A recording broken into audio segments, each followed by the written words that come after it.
Hola, ¿qué tal? Hoy vamos a estar trabajando con vectores en el espacio. Entonces, los vectores en el espacio tienen tres componentes, porque justamente estamos trabajando con tres dimensiones: el eje X, el eje Y y el eje Z. Si lo quisiéramos imaginar, sería si tenemos, por ejemplo, acá el eje X, el eje Y, el marcador vendría siendo el tercer eje. Sería perpendicular a los otros dos ejes. También lo podemos visualizar en una esquina de donde se juntan dos paredes. Allí está, por ejemplo, ese sistema de tres ejes. ¿Qué quiere decir esto? Que cualquier vector va a tener tres componentes, ¿verdad? Así como en el plano tenía dos componentes, bueno, en el espacio vamos a tener tres componentes. La notación en función de la base canónica, es decir, de los vectores canónicos, va a ser igual, vamos a llamar a B igual a B sub 1 por el vector unitario I más B sub 2 por el vector unitario J más B sub 3 por el vector unitario K. Recuerden que, por ejemplo, el vector unitario I tiene los componentes 1, 0, 0. El vector unitario J tiene los componentes 0, 1, 0 y K tendría los componentes 0, 0, 1. Bien.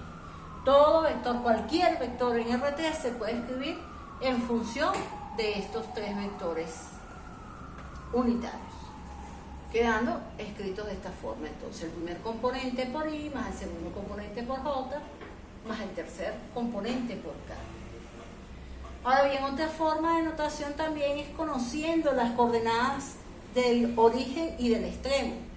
Si P es el punto de origen, cuyos componentes son P1, P2 y P3, y Q es el punto de extremo del vector, cuyos componentes son Q sub 1, Q sub 2 y Q sub 3, el vector PQ, con origen en P y con extremo en Q, viene dado por la diferencia del componente del extremo con el componente del origen, es decir, Q sub 1 menos P sub 1, Q sub 2 menos P sub 2, Q sub 3 menos P sub 3.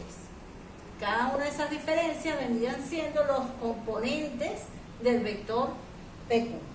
Entonces tenemos allí el primer ejemplo. Y nos dicen, hallar Q, es decir, el punto extremo del vector, sabiendo que P es igual a menos 2, 3, 5 y el vector PQ tiene estos componentes, 7i menos j más 3k. Bien, fíjense que tenemos el punto de origen y el vector.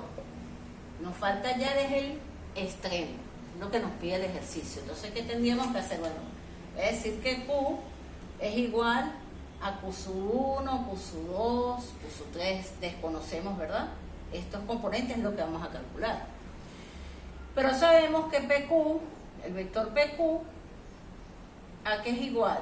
Es igual a Q sub 1 menos el primer componente de P, es decir, que sería Q sub 1 menos 2, me quedaría 2 positivo, coma Q sub 2 menos el segundo componente de P, que es 3, y por último Q sub 3 menos 5. Bien, ¿a qué va a ser igual esto? Esto va a ser igual a este vector, pero este vector escrito en coordenadas se puede escribir como 7 menos 1, 3. Primer componente, segundo componente, tercer componente.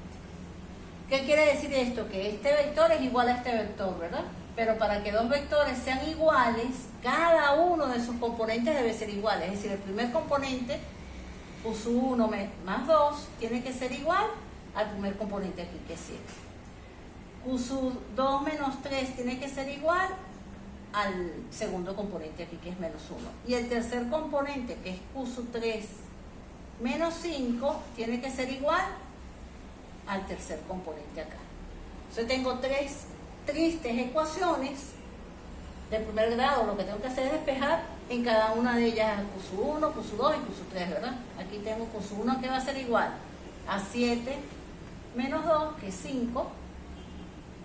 De acá se desprende que Q sub 2 es igual a menos 1, el menos 3 pasa sumando y me queda 2. Y aquí acá puso 3, sería igual a 3, el menos 5 está restando, pasa sumando, y me queda 8. ¿Qué quiere decir esto? Quiere decir que Q es igual a el primer componente, que es 5, el segundo componente, que es 2, y el tercer componente, que es 8. Fácil, ¿verdad? Bueno, vamos a hacer otro ejemplo más interesante.